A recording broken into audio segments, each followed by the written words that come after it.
Hello and welcome to episode 2 of season 2 of The Critical Twits with me, your host, Brian. I'm joined by Aaron. Hello. And I'm joined by 3 of the Roll in the Dark podcast crew. I'm joined by Ryan. Hello. I'm joined by Keith. Hello. And I'm joined by Sadie. Hiya. And we're here today to talk about the UK Games Expo 2024. Did we all go? Yeah. We did. Did we have a good time? Yeah. Yay. Yeah. Keith's nodding in a... Yes. Are we tired? Yes. So... Yeah, still tired. I was going to say, that should be the next question. Are we all still tired? Yes. So it's currently the 4th of June, 2024. The expo ran from the 30th of May to the 2nd of June. And I'm still tired. It's been 2 days. I am exhausted. I don't know about all of you. Oh, Me and Sadie got back at midnight. Yeah, totally. Why? It finished at 4. Family responsibilities. Responsibilities are rubbish. I was children. in bed by midnight and I am still tired. Children. So the UK Games Expo is held in the NEC in Birmingham. Has been for 17, a number of years, I was told. 14, I believe. 14 years. 14. It has moved from the Hilton. It was a tiny little baby convention. The very first time we went, was that 2016, Aaron? 15, 16? 16, yeah, it was 16. We're going to say Dragon Meat. the mid-tensies, which is what I've been calling that decade, the tensies. Okay. You've got the noughties and the 20s. It's got to be the tensies, right? Anyway, Adorable. linguistic breakthroughs aside, so it's been running a long time. It is built, and it now takes over what I believe are the 3 main exhibition halls of the NEC. It was massive, and I do believe it was the biggest year they've ever had, and that might be something that we'll talk about. I went all weekend. Who here went all weekend? Yeah.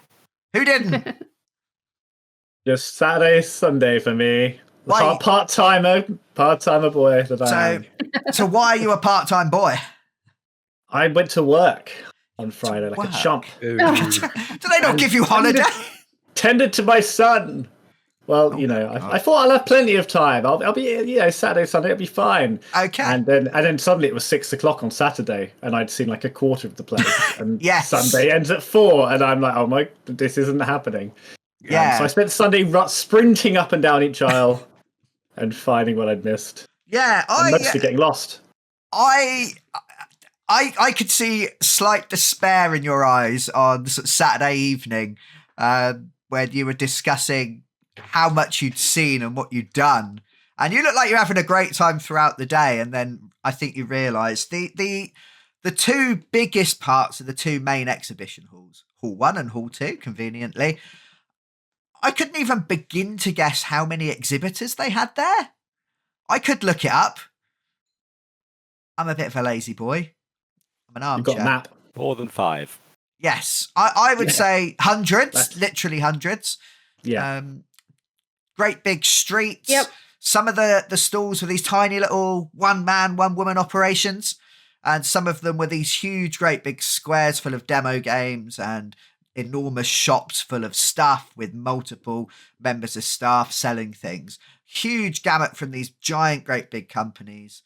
Settlers of Catan had like the biggest bit there, didn't they? And 4,000 staff to demo you any of the 462 flavours of Catan that there are now. 464, they've just brought out Settlers of Cornwall. Oh, nice. And what happens in Settlers of Cornwall? I didn't Nobody actually knows, visit that nobody else store. allowed to look at it. The biggest stall. Nah, I don't like it. Piss that right off. I think there were free badges. I was excited about the free badges. Yes, free badges. Lots of freebies. I like a freebie. So, yes, but in addition to that, there are shows, and most of us attended a show. There are demo games being run on the floor, and I think, did all of us play a demo game of something? I don't know if you did, Aaron. So. Yep, cool. There's role-play games, there's board games, there's also what I uncharitably referred to as TAT.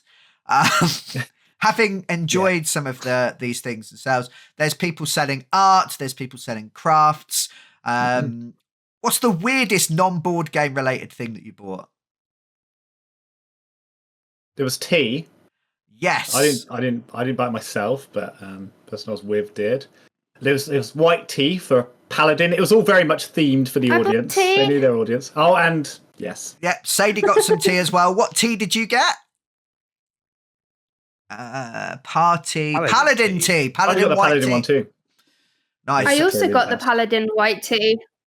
The only tea that lets you smite evil Yeah. for 24 hours It's after you the- drink it.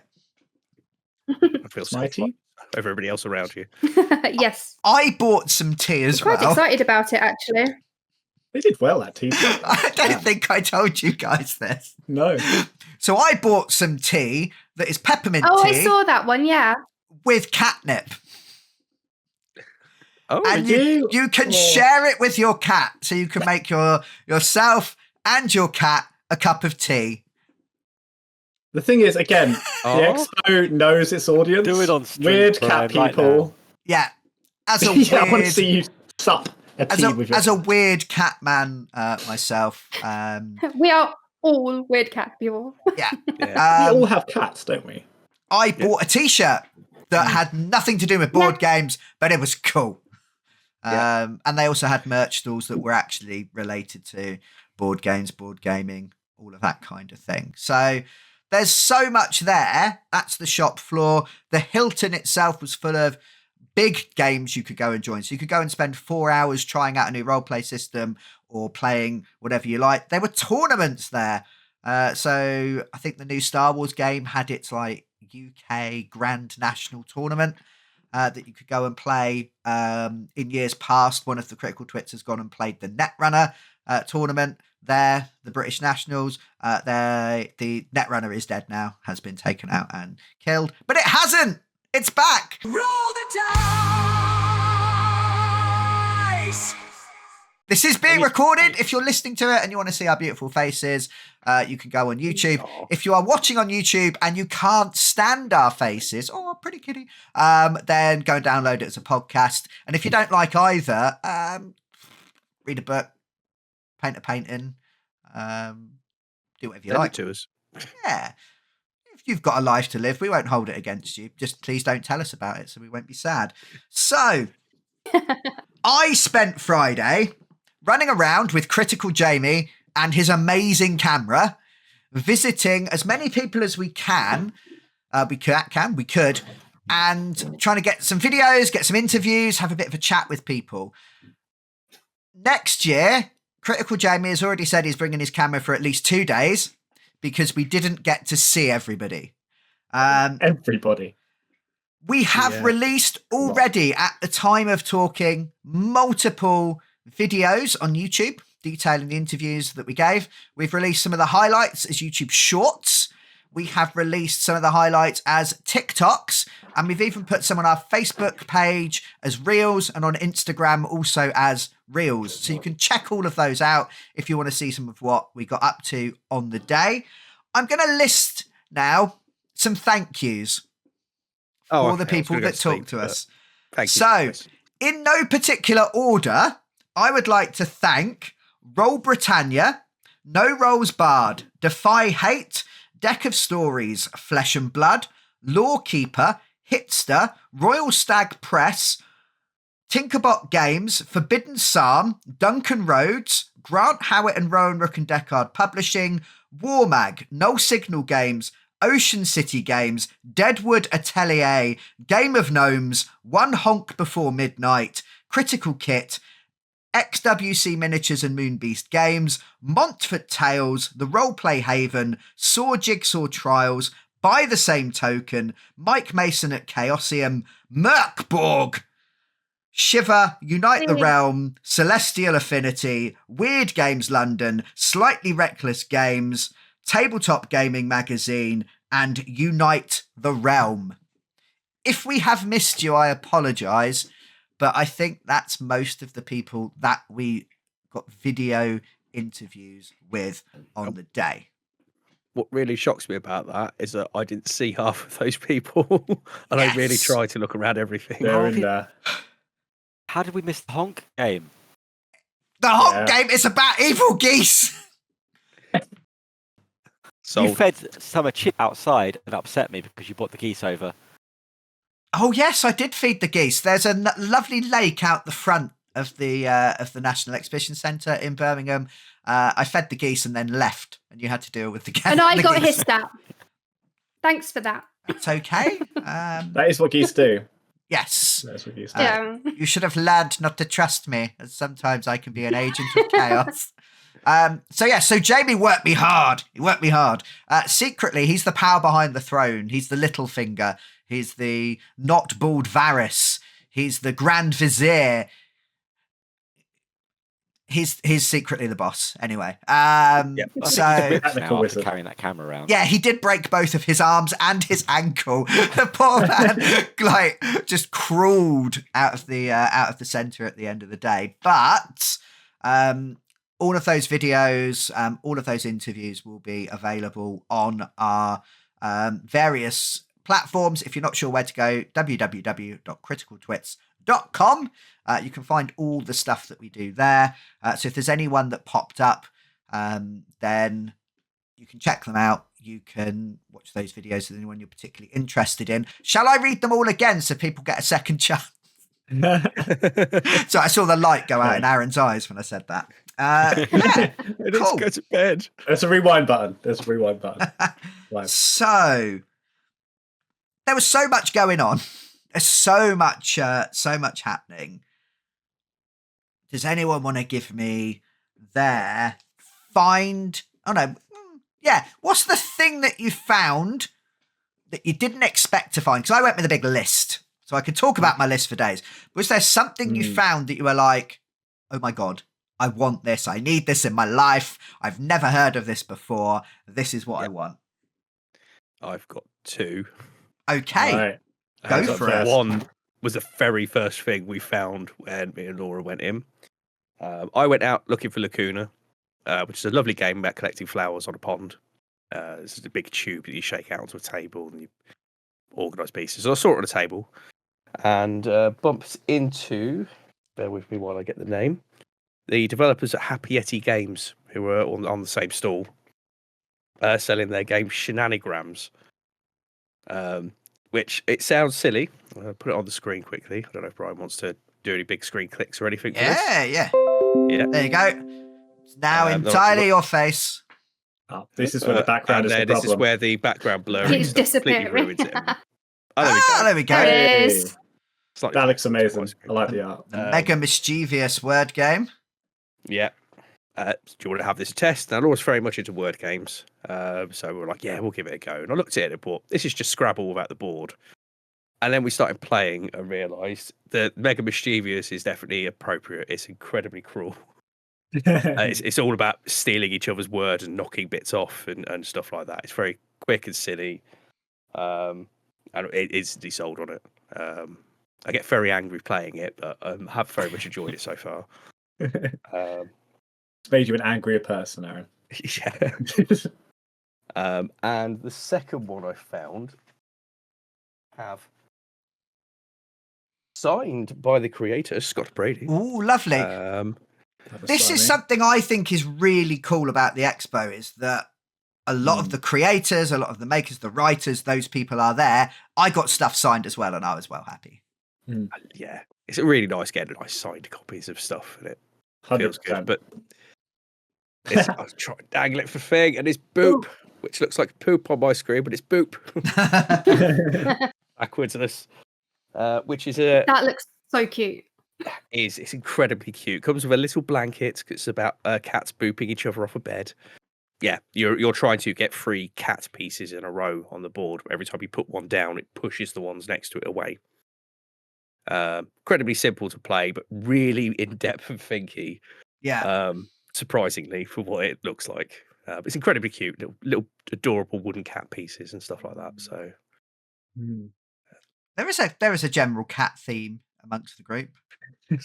Yeah. Weird that, isn't it? I think Possibly between the cats infesting our houses. Yes, the cat poo worms that make you like cats have also made you like board games, and to lose all self-control in large market-like situations. Cool. Yeah, thanks, Aaron. Ryan, I'm just picking on you because I'm working my way across the screen. Well, I mean, mine comes with a complaint against the Expo, right? So, okay, cool. Formal complaint registered right here. Oh dear. Yeah, so I was thinking, all right, I'm going to look for crab dice. You know, crabs are cool. Love crabs. Want some crab dice. Cool. Crab guy. You're saying that Now- like it's normal. Yeah. We're not going to challenge it. We'll move on. Crab dice. Okay, cool. Yeah. I've normalised it to myself now by this Yeah. point. Yeah. So frogs are in. Ocelots are in. I think they're ocelots or axolotls or something like that. Very similar. Cool. Continue. Yeah. Are they? I've no idea what any of them are. One's a baby Uh, salamander. One's a cat. Sorry. But crabs aren't in, and I reckon they're going to get a lot of complaints. People are going to be like, "It was good. There weren't many crabs," and I think next year we're going Yeah. to see a massive change in that. Big upset. Yeah. I was so I was searching, couldn't find one anywhere. On the last day, Sadie stopped at a dice stall, and she was going to be there for hours because she's like that. And I was like, "You don't happen to have any crabs, do you?" And she was like, "No, none of that. We've got frogs, you know, of course.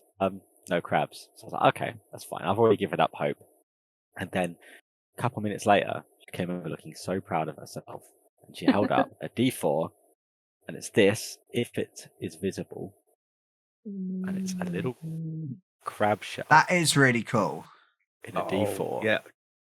It's not a standard triangular D4 either, is it? It's No. like almost like a rectangular thing with rounded ends. And it is from There's a tiny crab in resin. Isn't Thornless there? rose, if that helps. Oh, yeah. So Yeah. you've got the business card. yeah. Nice. Thornless And, Thornless rose. Cool. Okay. That's very Love it. So they're my favourite people at the expo now because of that. I could have thrown everything else I had in the trash. It's fine. Can I upset you now, Ryan?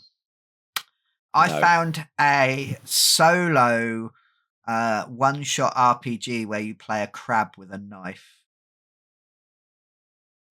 And I You didn't buy thought, it, did you? no, I thought I'll grab. This was on Friday when I didn't buy anything on Friday because I was running around with the camera. I had equipment all over me, and I needed, a backpack space for Jamie's soul as it slowly eked out of his body from all the work he was doing. And I forgot, so I owe you. You look quite upset with me. I little think bit. you broke the man a little bit, Brian. We will You find know when it. some things are better left unsaid. Right, we're going to go full Liam Neeson. We will pull our unique skills, our very particular set of skills, and we will find it. Okay, promise. Okay. Crab with a All knife RPG. Yes.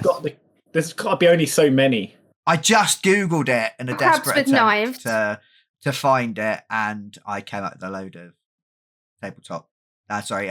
Steam games about crabs. So, but you See- got your dice. Got my dice. Sorry, Very Sadie. happy. Speaking of crabs with knives, I actually found something. Now, I can't show it, and I can't even tell you where I found it, but I did find a roleplay that you run as a break from your normal campaign. So Okay. all of your characters get to go to the beach, and you run a little roleplay, and on the front of it, there is a little crab holding a knife. He's guarding in the rock pools, and he's part of the game. Was that? Is what that I the one? found? That might be it. Yeah. It was next door to the stand where we played the game at the end of the expo. We went to Monte Games and played Old Gods of Appalachia. Mhm. That was so much fun. Loads of members. Appalachia. Yeah. So Appalachia. we can look on the map. We can work it backwards, and we can find it. We I'm can. excited. Yes. Like detectives. Keith, what is your biggest, most loveliest shiny that you found? Oh, we're jumping across. Not the wish Yeah. I'd grabbed. Okay. The biggest, loveliest shiny. Oh, sorry. The thing you weren't expecting. Yeah. Thing I weren't expecting. Okay. Probably, as you just mentioned, seeing the Old Gods of Appalachia, because I know that as a podcast, which is very, very good. There's a wonderful narrator speaking in a long southern drawl, always poetic and take a chair and pull it up by the fireside, family. You know, all that. It's just like makes your heart melt, and then he tells you horrible stories which make you sad. That would make me feel at home. Yeah, it's fantastic. Deep Nerd Media, I think, is what they're part of, but I think they're associated with the Magnus Archives. I hope I'm right. Yeah, well, the lady that was running us through the game, who was wonderful and whose name I've forgotten, and I'm kicking myself. Yeah, I was going to ask you. She said that last year they Monte Games kickstarted the Magnus Archives. I may have gone all in on that because I have no self-control. But part of the reason they did that is they've already worked with the Old Gods of Appalachia podcast and created this lovely thing. It was fun to play. It was very good. And it I was really going to was. say that was my surprise. I just spotted it across a crowded room, and does that say Old Gods? And boom. And so I think this hints at something that I always think about the expo. We could all have had very different experiences. Some people will go and they will join games. They'll join role-play games, or they'll go to the open gaming, or they'll go to demo things, and they'll just play games. Some people may not even set foot in the exhibition hall apart from collecting their ticket. They may base themselves at the hotel, play all the games, go to all the shows. Some people may go and do demo game after demo game after demo game. I think a lot of people do what we did and kind of wander around and do a bit of everything. But there's lots of different ways to experience it. And some people will go and play a tournament of something for all 3 days. Some of the tournaments will last the entire weekend if you do well, at which point you kind of missed everything else. But maybe you won a thing. So I just thought I would mention that. So you enjoyed it. I like your accent. You did the accent all the way through the game. So did the lady. The lady was amazing. She started with that, and She I was really was. there. I was in Appalachia, and she gave that opener of like mountains older than people. Yeah. And the dark things that lay await there. Like the mood and the setting was glorious, straight from the podcast. And it was just an hour. We did a puzzle kind of encounter, a role-play encounter, and a combat, and used some pre-generated characters. And we achieved more in that hour than we ever have done in an hour of our own role-play games. Yeah. And there were people all around us. Like, the place was still busy. It was kind of last thing on Sunday, but it was still really busy. There was still a lot going on, and I was completely drawn in, and I was just focused on the game, and everything else just faded away. I was still thinking about that on the drive home as well. Just, good. Want to play that again, for sure. I know we're jumping around slightly. Aaron, you said you maybe played some demos of some different bits? We mean Shenanigans and Boop were two of the games I demoed. Which is why I picked them up. And then you bought them. Yeah. Fell into the trap. Yeah, definitely. I didn't really get around to play many of the other bits and pieces. We looked at a lot of different stuff. Those are the two I remember playing distinctly. I feel like playing too much could be scary because you played two things and bought them both. Yeah, that might be why I avoided the rest of the demo games. Yeah, I think Keith played. I think you played the most demo games because you also played something else from Monte Cook. So I played No Thank You Evil. I was looking out for something for my son, who's 7, and they have a game called No Thank You Evil, which is literally directly targeted to like 5+ years old. It's also designed to kind of be run by kids as well. So I played a game of it to get there's 2 other people at the table as well, one of which was a child. So it was perfect to kind of get a vibe of what I thought my son might enjoy. I ended up picking it up. I'm going to be running it for my niece and my son probably on Sunday. It looks fun. Very kid oriented, very like cooperative, friendly, lighthearted. Excited to play that one. And I also played on the Rowan, Rook and Decard area. I played the Hollows game, which is currently on backer kit. So that was just me and some complete randomers. It was pretty much just a fight, but that was very enjoyable. I can get bored of fights in our role-playing games quite quickly. We played Pathfinder online during COVID, and I was running the game and I wanted it to stop the fight for too long. It's like when it's like 10 minutes between a turn and it's like, I'm going to attack. Beep, I miss. Okay. And one of our players who represented us with some juicy merch while we were there and thus will remain nameless, but used to regularly fall asleep because the fights were too long. Because it's a game based around boss fights, but you enjoyed the fight, right? Yeah, no, I mean, it kind of, how to describe it? It's kind of been described as like almost Bloodborne-esque, almost like World of Warcraft, big set-piece battles. It's very much about movement where you are, and it's all very cooperative and kind of making a build together that bounces off each other really well. Because one of the things I really liked is if you die, very much like a video game, you kind of get sent back to kind of a lobby of sorts and then can come back after the fight. So, but that also means that the monster tries to kill you. It will try and do everything in its power to kill you. And it's so no DM fudging the combat. It'll just, if you die, you die. You die.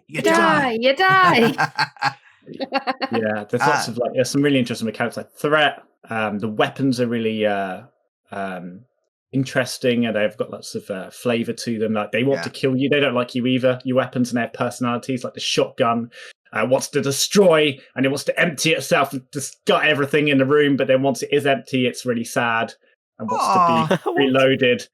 It's I don't know. I was reading some of the interviews and stuff. I'm probably going to back a kit. That's on back a kit at the moment. There is a PDF available where you can play.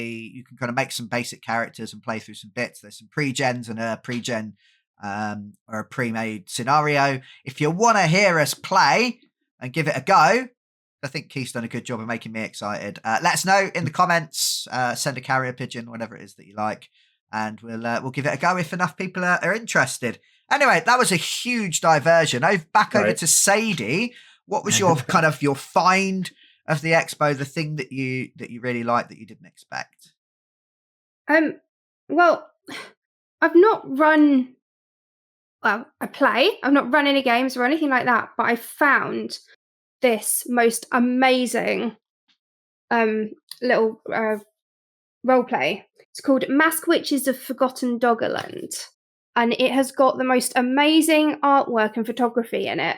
It's even signed by the creator. Ooh, lovely. So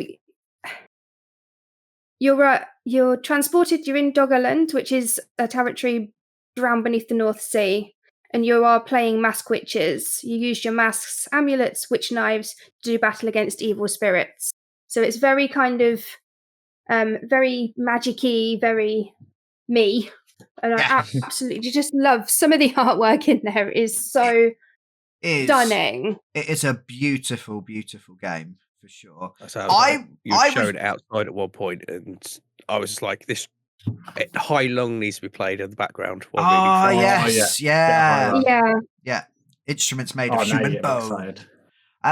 I mean, it was almost like photorealistic, isn't it? I was like, it's been done in AI. Like, I don't even know how they'd have done that, but no, it's photography by Ben Hodgson and art by John Hodgson, who is actually also the writer.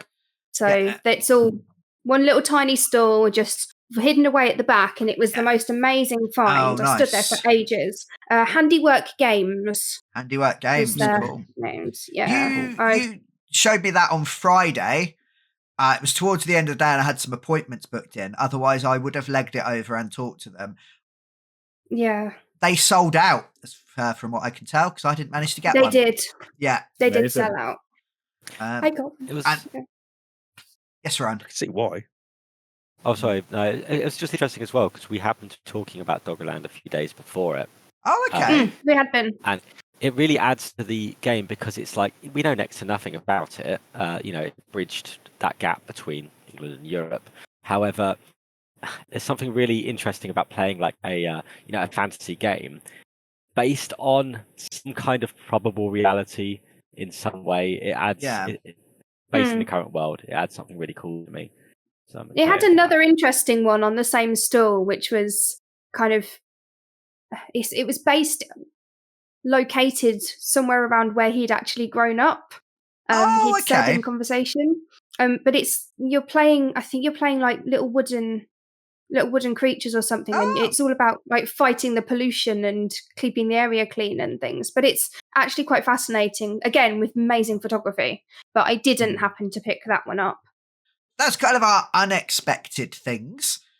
We all indulged ourselves, if that's safe to say. Yeah. Excess to gluttony.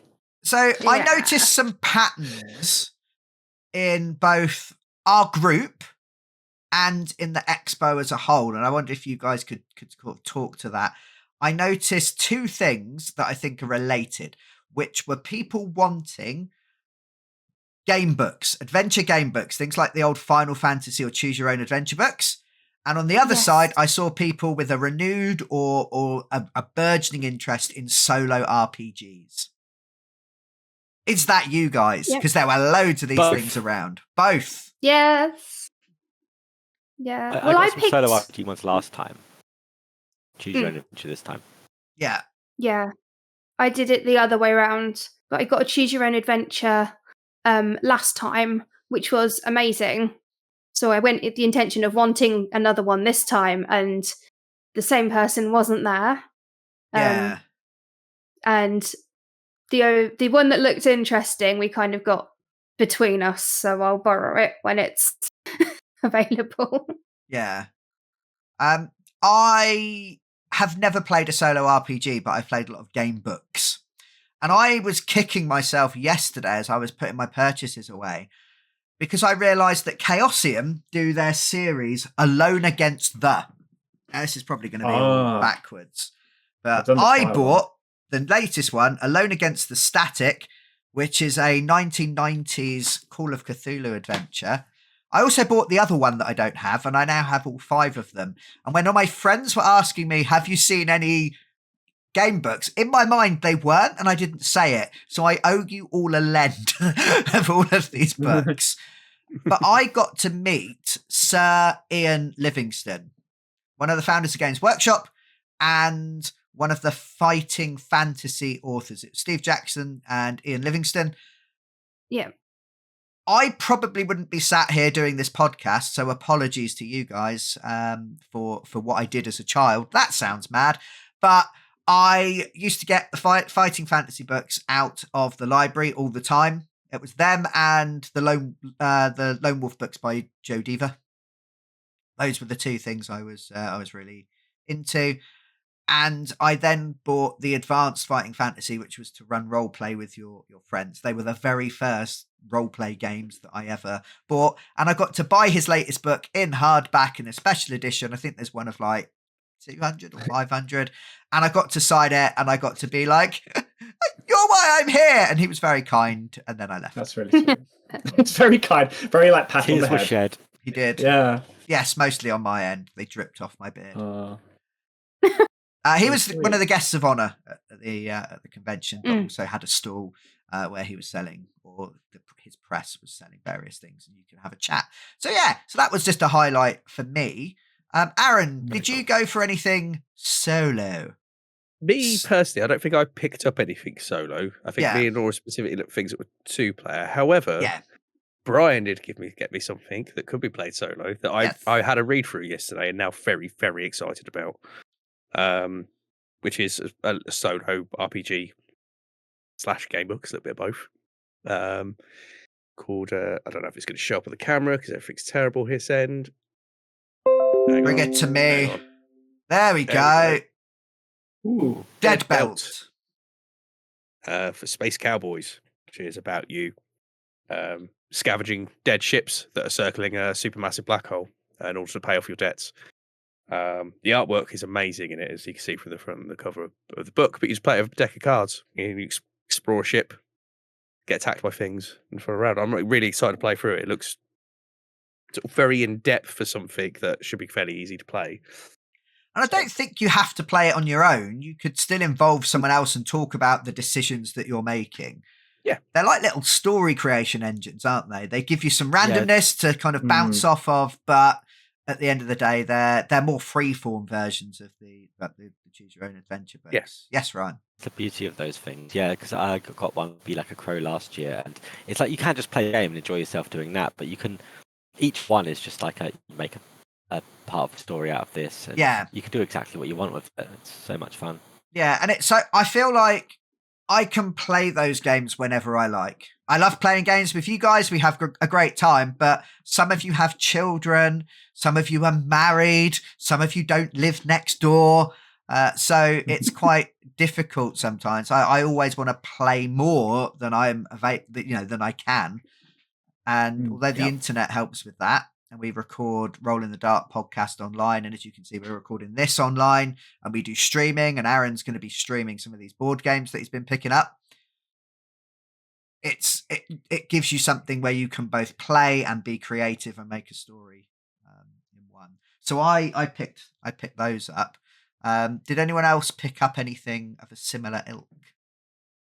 Yeah, I got at the what's the Mork board group again? Stockholm Kartell. Yes. So with our good friends Johan, Nohr, Pelle, Nilsson, and Bisette, which were there. Very lovely people. And spoke to Chris initially, and he put me onto the Wretched, which is lovely. It's a solo again. You're on a ship. There's a monster outside. You're trying to survive. There's a whole create a narrative thing. It's played with a Jenga tower, a deck of cards, and like an audio recorder, like a microphone. So you record audio logs and then play that back. And I'm very excited to play it. I don't know much about it. It looks really promising. I think this is its third print. It says third printing 2021, so I assume that means it's already had a few runs. Yeah. And I got it signed. So obviously, lovely, nice to meet him. Yeah. The devastating thing, though, this is one of the things I wish I'd grabbed, was he'd created a vinyl of music to go with this. And he mentioned, like, we got talking about music. He was talking about it's like 65 Days of Static kind of vibe. Some of their earlier stuff, kind of crossed with Nine Inch Nails. Apparently is available on Spotify, but the stuff on the vinyl is unique. And it wasn't overpriced, I don't think, but it was like I'd already spent so much.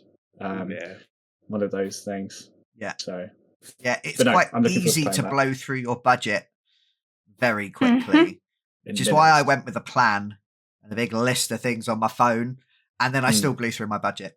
Yeah, you did really well, Brian, with your budget. Famously well. We've talked about this because we all sent little photos of what we found, and I was like, I'm going to be judged. That photo album. That's right. It feels like a humble brag, but genuinely going to eat beans for about 3 months to afford my toys. Sadie, did you find anything again of that similar kind of ilk? Yeah, I'm going to give, because obviously I didn't pick up a choose your own adventure this time. I'm going to steal Ryan's one of those when he's done with it. But I picked up this one called This Wretched House. You're lonely, isolated, and exhausted. Also, your house is haunted. It's a solo journaling game. Playing cards, roll dice, and you tell a gothic horror story about yourself. So I'm going to give that a try. Nice. I like writing about myself. I've always been intrigued by the journaling ones, but I've been brave enough to try one. Got myself a notebook for it and everything. Oh, lovely. So that sounds fun. It's writing a story. And I've dabbled in that in the past. Ryan, though, you've got to choose your own adventure that Sadie is coveting. Yes. Jealous eyes. Called Innsmouth, the Stolen Child. Put my hand behind, like Aaron says. It doesn't really work with this, but bring it closer. Oh, I can see it. That's good. Yeah. There you go. Innsmouth, the Stolen Child by Simon Burks. Yeah. And he signed it as well. Nice. So good things. And yeah, you're a private investigator. Child's been kidnapped. Standard Innsmouth is a horrible place. There's probably cults and stuff. Fish people. It's your typical. Yeah, but it's your typical like choose your own adventure. You know, he's given me a little bookmark with it for stats. That's cool. I like that. Yeah. Nice. And it just takes a D6, pen and paper. And once again, I could just play through it, or I wanted to last night, but I was like, no, I've read a little bit of this now. I want to get a journal out and write this as I go and make it a thing. Cool. So yeah. Nice. Yeah, I like that kind of thing. I Is it Be Like a Crow? Yes. Yeah, I got a copy of that, which a few people got last year. I'm kind of regretting that I didn't pick up Be Like a Cat as well. Yeah, I thought of that one as well. Yeah. Need more cat stuff. It's one of those ones that the people on the store were very kind enough to give us a copy to review. So look forward to us reviewing that in the future. And I meant to then go back the next day and grab a copy of Be Like a Cat, and then got distracted by the 4,000 other things that were happening. But I'll probably pick it up at some point. I won't wait a year this time. There was another Cthulhu one as well. Be like a, I don't know what it was called, but there was something Lovecraftian there as an expansion as Be well. like a blah, blah, blah, blah. Yeah, It was on the Be Like a Crow one, wasn't it? yeah, it was part of the same thing. So this doesn't need to just be talking about all of the goodies that we collected, as much fun as that is. And if there's anything we've mentioned that you'd like us to review or play on stream or create a video about, or to play on the podcast as an actual play, let us know in the comments. Send us a message wherever you may be, and we will add it to the queue, because we've got quite a lot of stuff. Thinking about the queue, what are people going to play next? What's the thing they got that they want to use straight away, or they want to play straight away, or they want to do whatever with straight away? Aaron's already laughing. I can see him vibrating away. Go on, Aaron. I was excited. So I've already played 2 of them, which I've spoken about already. Yeah. The other thing I found and wasn't expecting to find and really eager to play, but I need a group of us to get together to play it, is They Live. Okay. The board game. Oh, yeah. Mention that. Yes. So it's a social deduction cooperative game. Yeah. We love those. Yeah, where you're trying to stop the invaders, but obviously a certain number of you might be the invaders. But Is you can't start finding that out until the later half of the game. Is it one of those where there's a chance that no one is the invader? I need to double check, but I believe so. I remember playing Dead of Winter, and there is a chance in that someone's a betrayer, but there's a good chance that no one is. That's exciting. And the paranoia that it creates. And I remember getting exiled in the last turn of a 4.5-hour game. And I don't consider myself a bad loser, but I regret my snark and my acidity after that, and have apologized to everyone I played with, which again is not something I normally have to do, but fuck me, that was annoying. For anyone who doesn't know, John Carpenter's They Live is a film from 1988. Yes. Amazing. Didn't it have record for the longest fight scene in any film at one point? That was a thing. Yeah. Oh, nice. I was aware of. Yeah. 2 protagonists just beating the ever-loving crap out of each other in the Really back good fight alley. scene. I feel Really like good I've fight scene. seen that parodied Yeah, in places, like Family Guy and The Fast Show, but I haven't actually seen it because I haven't seen They Live. Mhm. it's great. It's Wait, a fantastic film. We got some footage of that where you can put on. They Live is all about subliminal messaging, isn't it? And they've kind of Yes, included that's that in the the way to say game. Yep. Cool. So you don't have. I bought the special edition with this particular item included. You don't have to. It has alternative ways of playing it. It doesn't have that. But there are a pair of glasses, sunglasses, like that in the film, that when you put on, allow you to read things on cards that other people can't see. That's so cool. Including so you can see that that person's the imposter on their card. Yeah. Very nice and clearly. It's surprising how well the glasses work. Because the cards that have got the person's details on are quite complicated. There's lots of text on them. Yeah. And the invader text comes out really clear once you put the glasses on. Did you use the colorblind technique kind of thing where it's like little dots or something? I'm not sure. It's just you put them on and it's exactly like the film. It comes up big white text on Amazing. that background, shows up on the card instead. I So love it. I got that obviously because you have have to. to. It's funny shiny toys. It wasn't much more expensive than the base game. And it I think worked. they added an extra tenner on. It worked fine over my glasses, being one of the 2 best people on this podcast because I'm wearing glasses. And it worked really well with the camera as well, which I really wasn't expecting. So you can see on the footage that we got, you can see exactly how it works, which is really, really cool. Cool. Anyone else got something that they want to play or use? So we went to the local board game cafe and we played a few games. This one and This one. So Calico, it was the cutest thing ever. You play, you're creating like a quilt. You get tiles to place down on a quilt. You have to make certain patterns, certain color combinations, and you get these super cute little cat tokens that come and sit on your rug.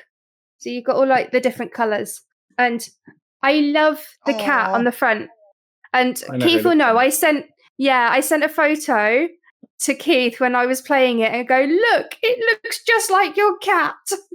So I'm really excited to play it. It's still in its everything, but yeah, I'm really excited to play that at some point soon. Let's go. Nice. You'd lost hope, hadn't you? And then it was there on the last day, as it all these things always are. I asked at all of the different stands. It was the one thing on my list that I really wanted to pick up, and I asked and I asked and I asked, and at all of the game shops stalls, and everybody was like, "Nope, sorry, not got it, not got it, not got it." And then on the last day, on the Sunday, it was just there, middle shelf, right at eye level, on its own, on a stool.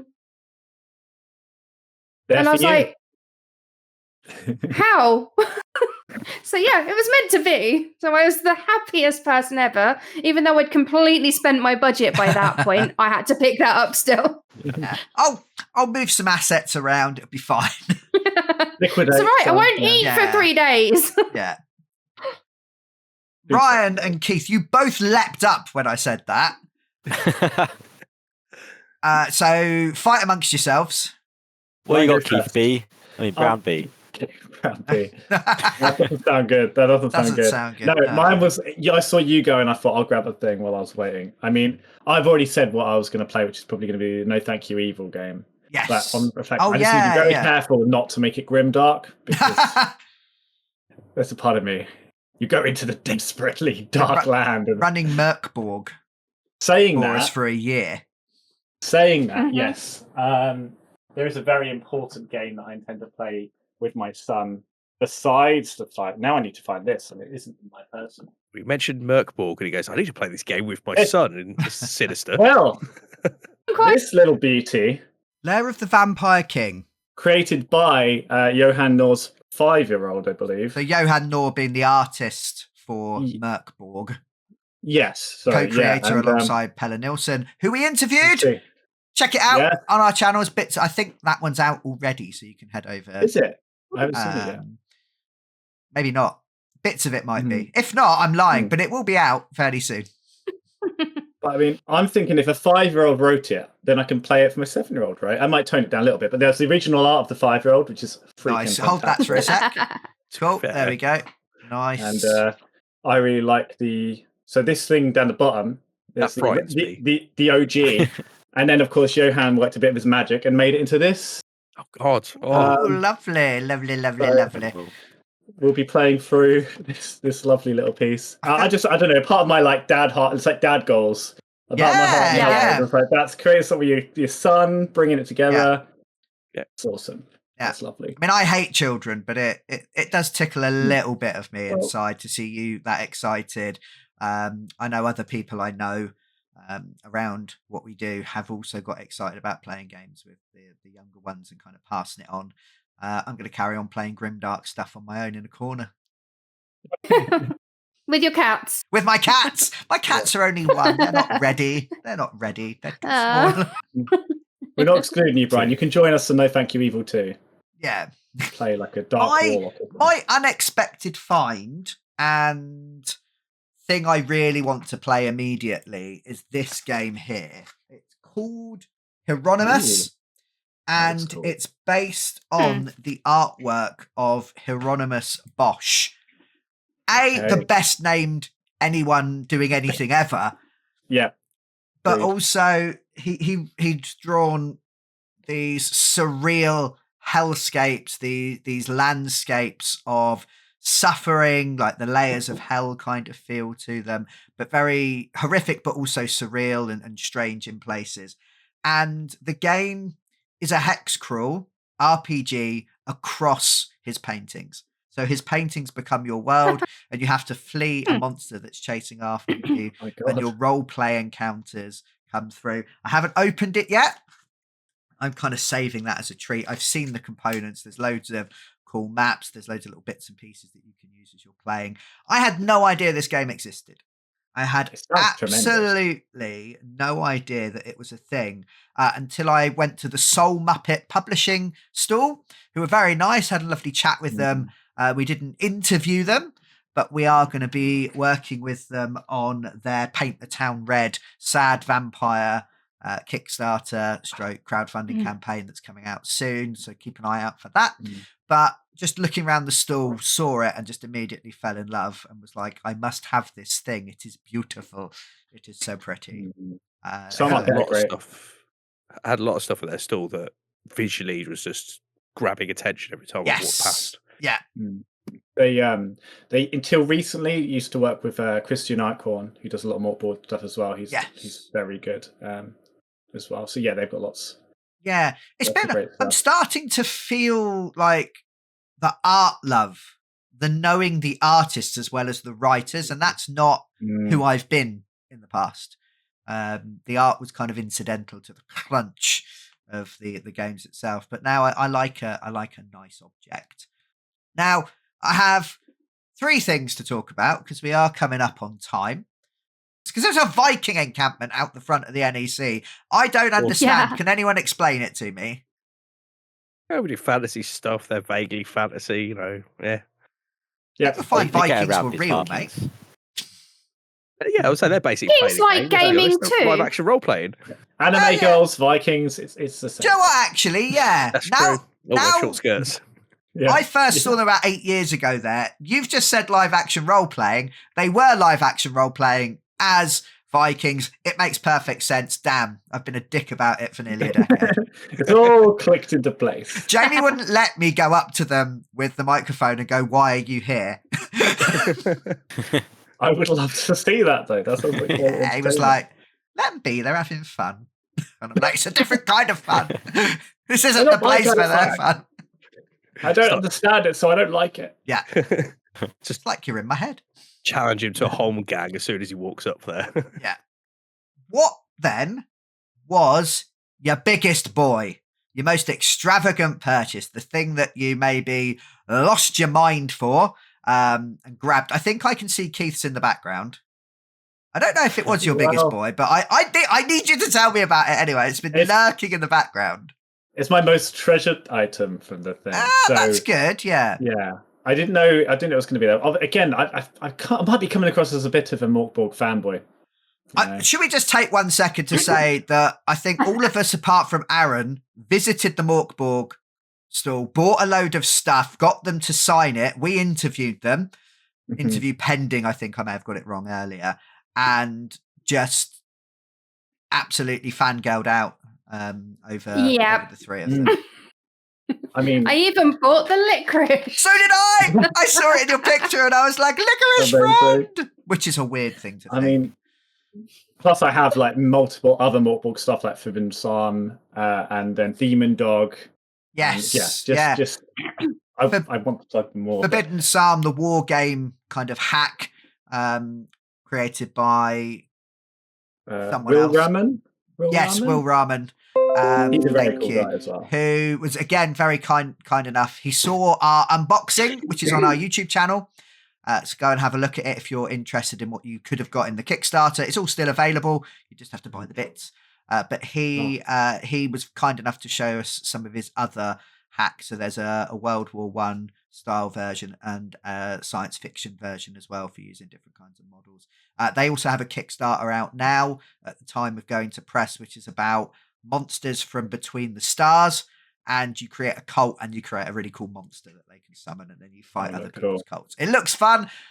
I'm probably going to back it. It just depends on if I don't look at my credit card balance this month, then I'll probably buy it. If I delve into the excesses of my lack of self-control, I may have to wait.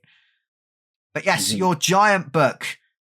So yeah, Johan Nohr, who I've been following, I feel like I've bought everything he's released now, at least Mork wise. Yes. And then this is an art book that he released. So I didn't even know was a thing. Didn't you say he did some of the maps for Mutant Year Zero?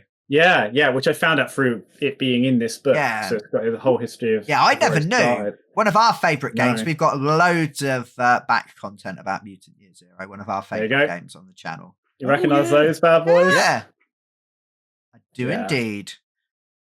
So it's a beautiful book, utterly, with all of the many beautiful creations he's done. Ooh, it is pretty. I'm gonna. And so big.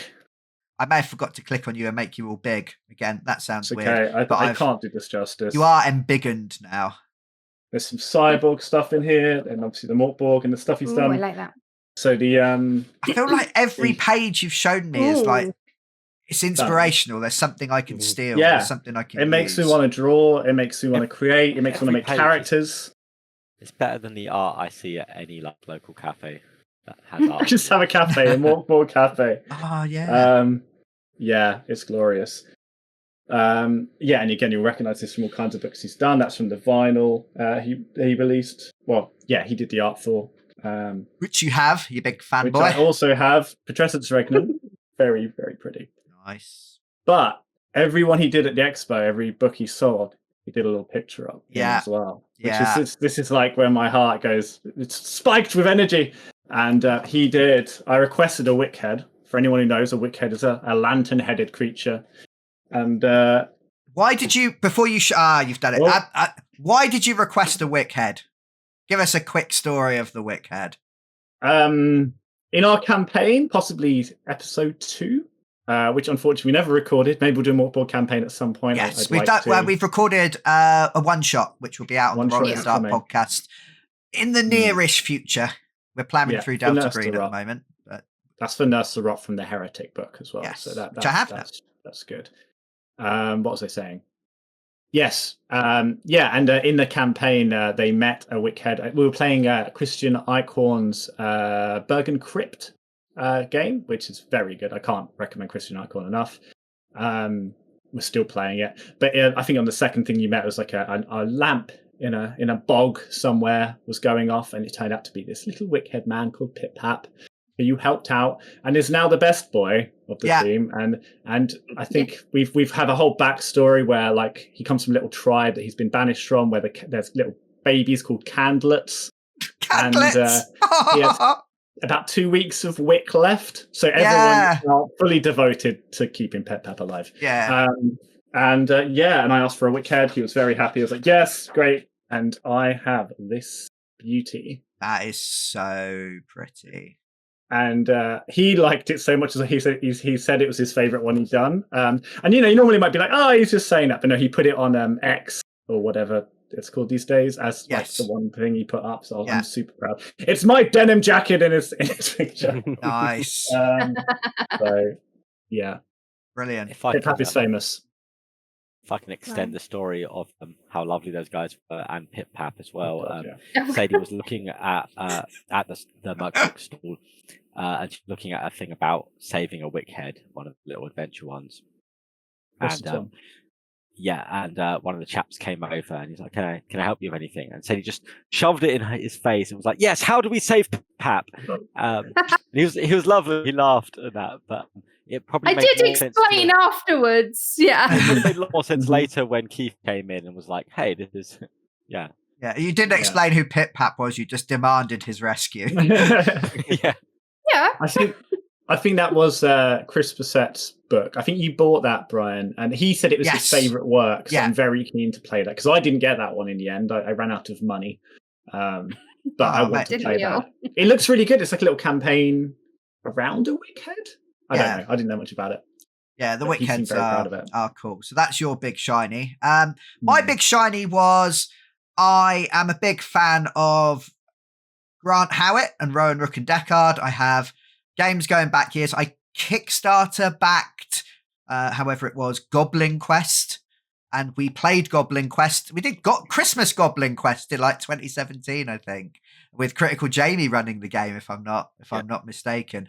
And last time Jamie was at the expo, I think it was like 6 years ago. He said, "Oh, I forgot to bring you my copy of Goblin Quest to sign." And Grant Howitt said, "Well, next time you're here, I'll sign it." And then Jamie was like, "So 6 years ago, you said you'd sign this for me. Will you still sign it?" Which made my day. It's on because Jamie could only come for Friday, and it was the very last thing he did because we interviewed Grant after the shop floor closed, and it was great. We unboxed Eat the Reich recently. So have a look on the YouTube channel. There's some really cool stuff. Really, really striking. Looks really, really fun. I bought Heart last year, but I went all out and I bought every single book that they've done for Spire, the dark elf resistance against the evil high elves in an infinitely tall city of doom.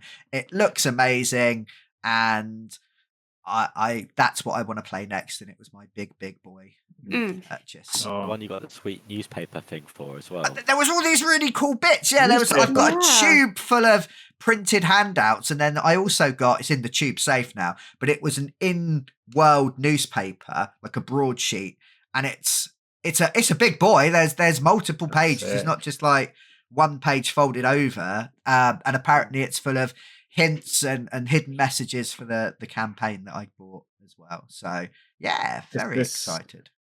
Is this another thing that if people comment, maybe we record that, Brian? Or... Yeah, definitely, absolutely. We're finishing off our Delta Green campaign, and we've got a couple little one shots that we've recorded. We've played a little bit of Brindlewood Bay. We played a one shot of Merkborg. But if there's anything that we've mentioned that you want us to play, whether it's more Merkborg, whether it's some Spire, whatever it might be, let us know, and we'll give it a crack. And I think comment now. I think I have saved the biggest boy for last. Yes, haven't you just? Go on, Aaron. Yeah, I think it's like literally the most expensive and physically the biggest thing. Oh, it was enormous. So, yeah. So I think we've spoken a bit about it on the stream occasionally and stuff like that. Like I'm in the process of rebuilding a space at my outside, which we have turned into a little studio. Yeah. Which we are planning on using to. You're really doing it down. Oh, it's a little studio. It's really nice, mate. Don't. No. Don't minimise. So we've got a studio space, green screen wall, space for all the recording equipment to hang off and things like that. It's still the process being built up at the minute, so there's still some little bits to do, but it's essentially ready for us to start streaming some board games on the Fridays, do painting streams, which I know we did a little bit before, but my desk space was terrible. It was horrible to see. We've got a nice space now, and some other bits and pieces, but I don't have a proper table. Jamie very kindly brought around an old one from his house. It's like basically a 4x4 table. Jamie gave me my gaming table. It's just a big dining table. It's pretty, but has this man got an infinite supply of tables? If anyone wants a table, just a random table, let us know. Apparently, we've got a man who can. Jamie. Sure, he can pull them out of his backside. Apparently. So I've got it, and it's fine, but it won't fit on some of the larger space stuff, and it'll be more difficult for a group of us to sit around and stuff. It was fine for the meantime, but we're on the lookout for a proper gaming table. The Geek and Sun type ones, the big shiny inset things that you can hang stuff off all the time. And we came across a company called Game Toppers, who basically do the top of a gaming table that you put on top of another table. And they had one that was the perfect 6x3 foot size that we needed to fit in the space that was going to be nice and comfortable for everybody to do. I had all the accessories and everything we needed that would mean everything was out of shot and was lovely and spacious. And I went, cool, we should probably get that. And so we did. And it came in a carrier bag. Well, not a carrier bag, a sort of giant carry-all bag that's took up the entire back seat of my car, very precariously tilted and wedged in. I could just about see over the rearview mirror. Trying to reassure my wife that I have driven vans and trucks before now. I could deal without a rearview mirror. You got a good deal on it now, I remember you saying, right? Sorry? So it's a pretty good deal. Was it a discount for buying at the expo or anything? Yes, yeah, because they're an American-based company. The shipping costs are gigantic. Yeah. Because they haven't got localized shipping yet. They're planning on it at the moment. And obviously it was discounted because it was at the expo. I don't think they wanted to take it back. In comparison to what the other tables we were getting, it was more than half the price of what we were looking at elsewhere. And it's good quality. It went up really quickly. It's sturdy. It's good to be hard wearing. What's it called? Game toppers. Game toppers. Yeah, you've kind of inspired us, Ryan was We will- saying. Might be will. looking at that for next year. Yeah. It looks like a castle battlement thing. Were they dice towers Yes. attached to it? That's Yeah. sick. Yeah. All the gubbins. And what I like, All like the gubbins. I mean, we've all seen the gaming tables. There were so many different companies there. I mean, the ones that stood out to me first of all were Geek and Son. They've been there for years, and I remember them kind of being the only one. There's lots of other ones there now. We interviewed a couple and that kind of thing, but theirs was different in that you can collapse it, fold it down if you've not got space or to have it up all the time, or you want to you can bring it round mine, mate. It's fine. I'll be quite happy with that. And it's got all of they all come with like cup holders and dice towers and all sorts of things like that. And they all fold down and they all go away nicely, but they don't look like crap. Yes. Yeah. Trying to eat your dinner off it afterwards.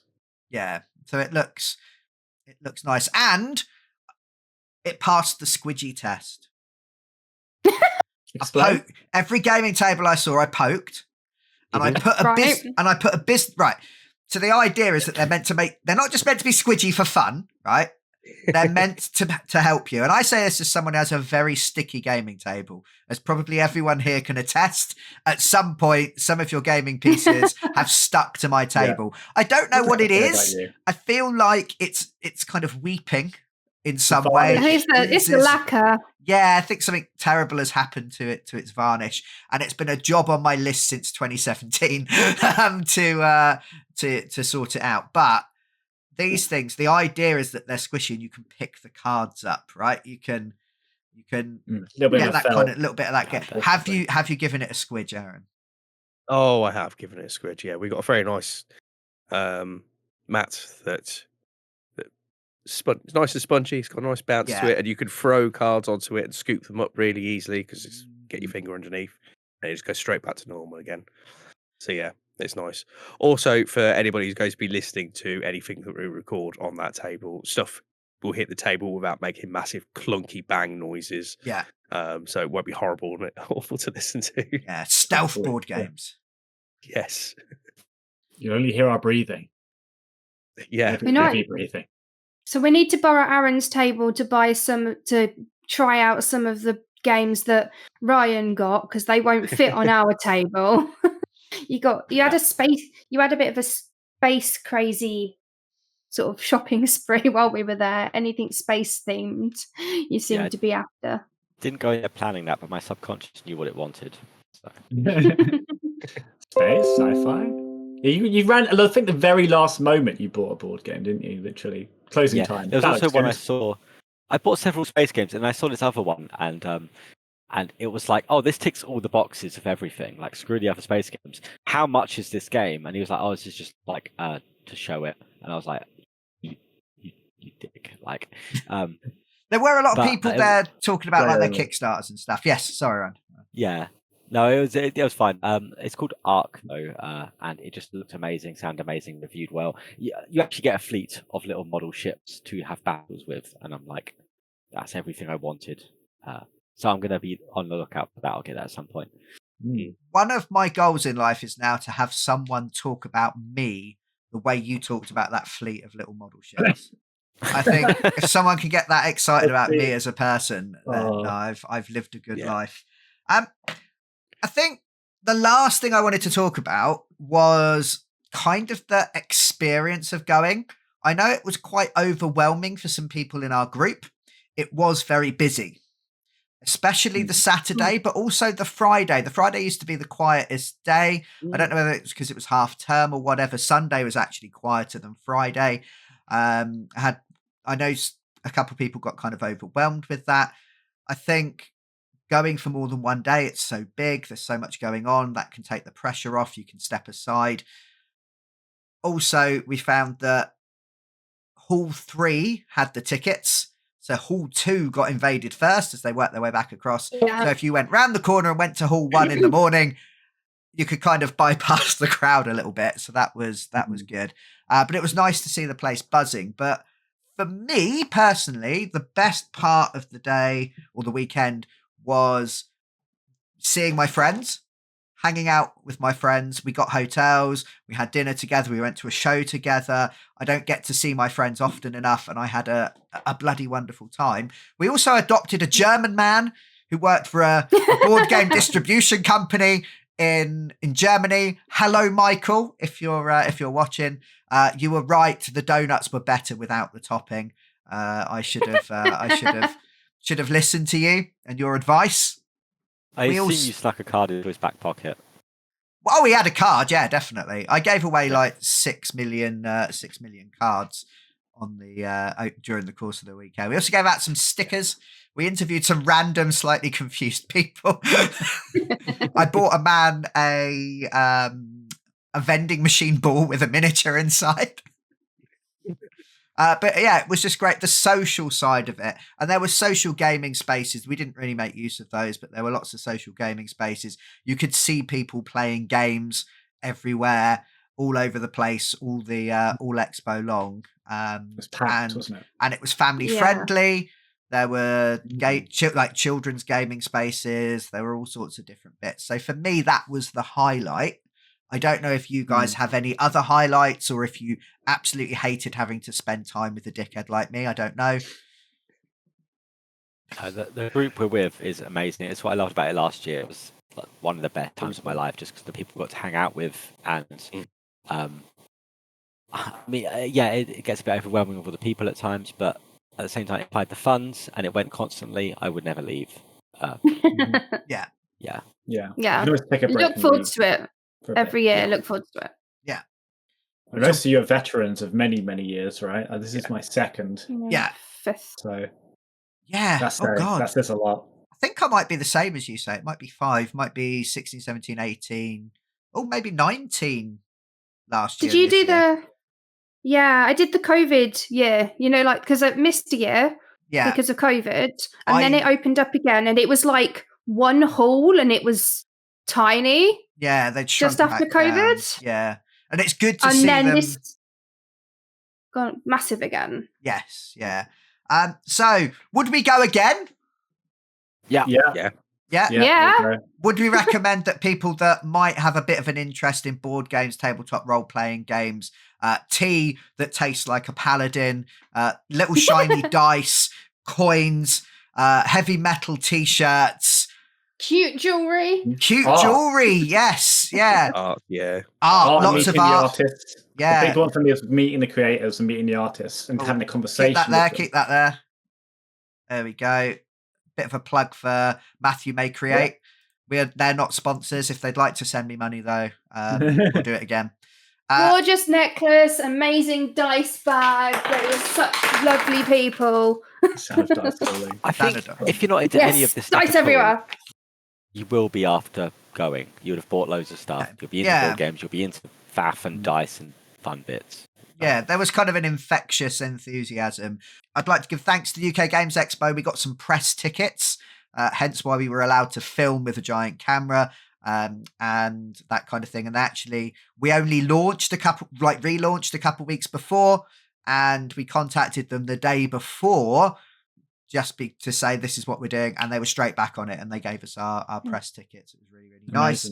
And everyone that we saw there in a yellow shirt, not this yellow shirt that I'm showing the camera now, available on Redbubble, the UK Games Expo official yellow shirts, they were all volunteers. Although there are tickets involved and there's money that's made, it's such a big thing that it wouldn't survive without all of the volunteers. So a special thank you to them as well for keeping the place running, and an extra special thank you to the lovely volunteer who told me on the last day that she liked my t-shirt, and we had a little chat about it in Shikari.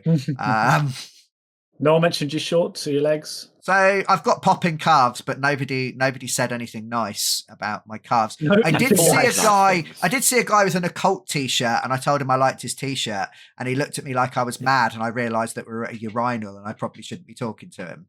Yeah, you complimented another shirt as well when we were walking back to the expo from the car. You stopped a random person walking past us. Yeah, they had a retry TV for a retry shirt from the RKG YouTube channel, and I just like a t-shirt.